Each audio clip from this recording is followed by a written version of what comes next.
The brothers Grimm collected and published tales of Germanic origin to preserve the cultural identity of Germans during the rule of Napoleon Bonaparte. During this time, folk stories were on the rise because they were a pure form of literature and culture passed on through generations. Even though some tales were collected from peasants, the majority of the Grimm's tales were taken from the middle and upper class. The biggest contributor to the brothers' collection was Wilhelm's future wife, Henrietta Dorothea Wilde. About a quarter of the brothers' publications were stories Dorothea told when she was only 19 years old. Today, we will be your guides through this tour following one of the most famous fairy tales Jacob and Wilhelm Grimm have published, Cinderella. In the town of Kassel, Dorothea Wayman, the daughter of a tavern owner, is sitting and telling the story of Cinderella. Dorothea has captured the audience's attention, as well as the brothers, with her triumphant story. Some listeners are on the edge of their seat waiting to hear if Cinderella will ever get her happy ending. One of the listeners is a time traveler from the year 2021. She goes by the name Shamron J. She is known to travel to different time periods and listen to different folk stories and fairy tales to compare them with the ones she's heard in her time.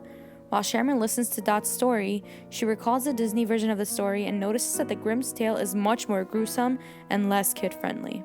Dot begins by telling us that Cinderella's dying mother told her daughter to be good, pious, and to pray faithfully.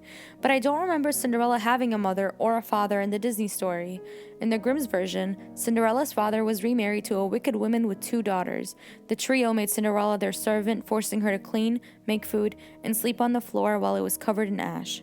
She would cry at her mother's grave until her tears watered and grew a magical tree that granted wishes. In the Disney version, I remember Cinderella having a fairy godmother that granted her wishes. In the Grimm's tale, when the ball was announced, Cinderella could not go because she was dirty from the ash.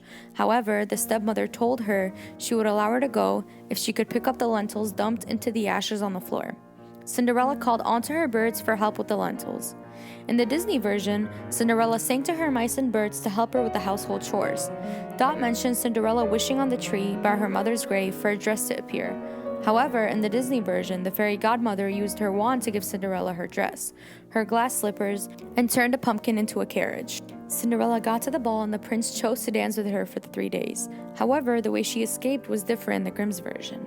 I know that in the Disney version, when the clock struck 12, Cinderella ran from the prince and on her way lost her glass slipper. But in the Grimm's version, she fled from the prince 3 different times, and on the last day, he laid a thick layer of pitch to get her stuck so she couldn't run away. When it came time to have the different maidens try on the shoe, in the Grimm's tale, the evil sisters mutilated themselves to try and fit. One sister cut her toe, and the other cut her heel. When the prince took the sisters away, 2 pigeons cried out that there was blood on the shoe, and, after seeing the blood, the prince turned around and took the girls home. The prince asked the family to call out their final daughter, and when she came out, he put the shoe on her foot, and it was a perfect fit. Seeing her foot in the shoe, the prince knew straight away Cinderella was his wife. Finally, he and his bride rode away on his horse. When it was time for the wedding, the sisters attended but had both their eyes pecked out by pigeons for being wicked and jealous.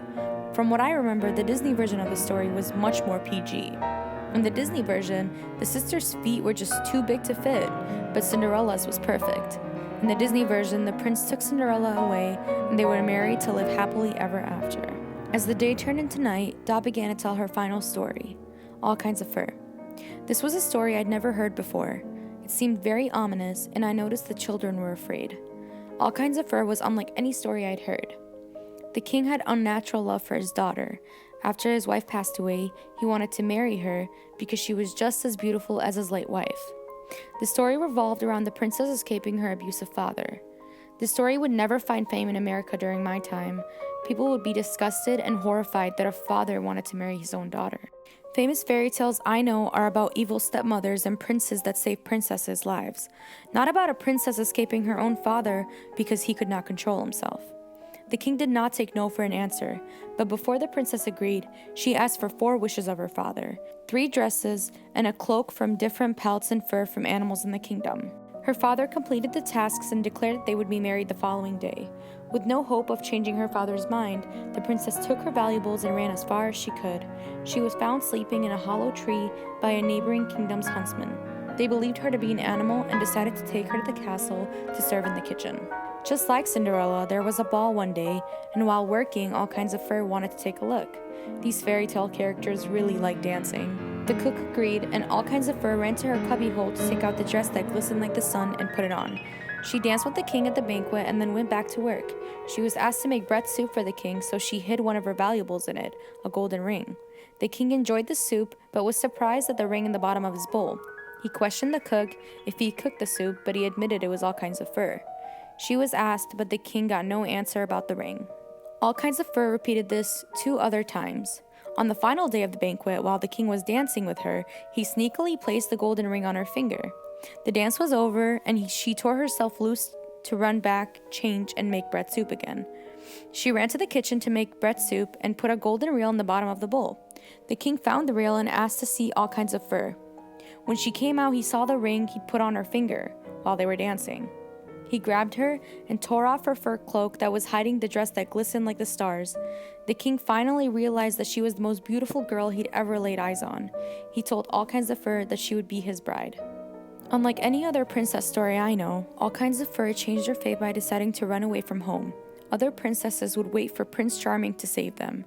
However, when she was found by the other kingdom and finally had to show herself as the princess, I couldn't help but feel like this wasn't a truly happy ending. All Kinds of Fur was happy living a quiet life in the castle kitchen. She did not want to be seen as a princess anymore, but the king forced her to show her true self. From one controlling king to another, All Kinds of Fur may have never been free to be who she wanted and to live how she wanted to live.